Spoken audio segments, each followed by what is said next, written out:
Okay, so let's begin by preparing a monogram for transfer to our practice plate. I'm going to choose 3 letters, and I will hold down the Shift key as I click on the letter and drag it over to the right side of my work area. And by holding down the Shift key, it constrains the drag in a nice straight line. If I hold down the Option key, my pointer turns into a double arrow, and that indicates that I'm making a copy of that object. So I will drop it right there, pick another letter, click and drag holding down the Shift and Option keys, and make a copy and drop it in place. And one more time. And I have 3 letters that I've chosen for my first monogram. I will draw a box around these to select all of them. On the Mac, I can do a Command-C to copy them, or I can go to the Edit menu and select Copy, and copy those 3 letters to the computer's clipboard. I've prepared another artboard that is the size of a common practice plate. It's 2 inches square.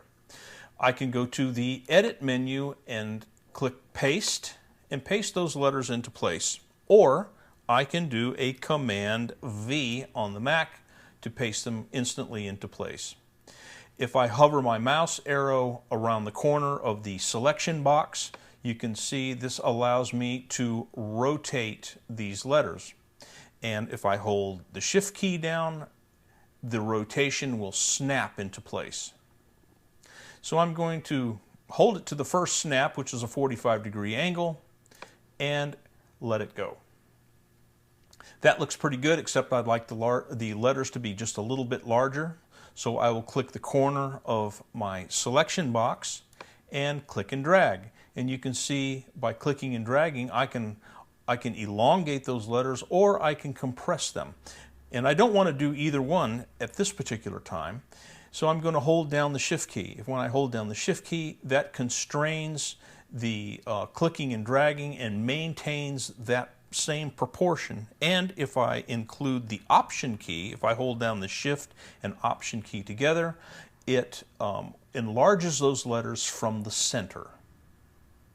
So I'll make them a little bit larger and reposition these on the practice plate to where I want them. That looks pretty good. Now we're ready to go, except that I need to reverse the letters. If you're using the common acetone method and using computer paper, printing out on common paper, you will want to reverse the letters, or else they'll be facing the wrong direction on your practice plate. To reverse them, make sure they're all selected.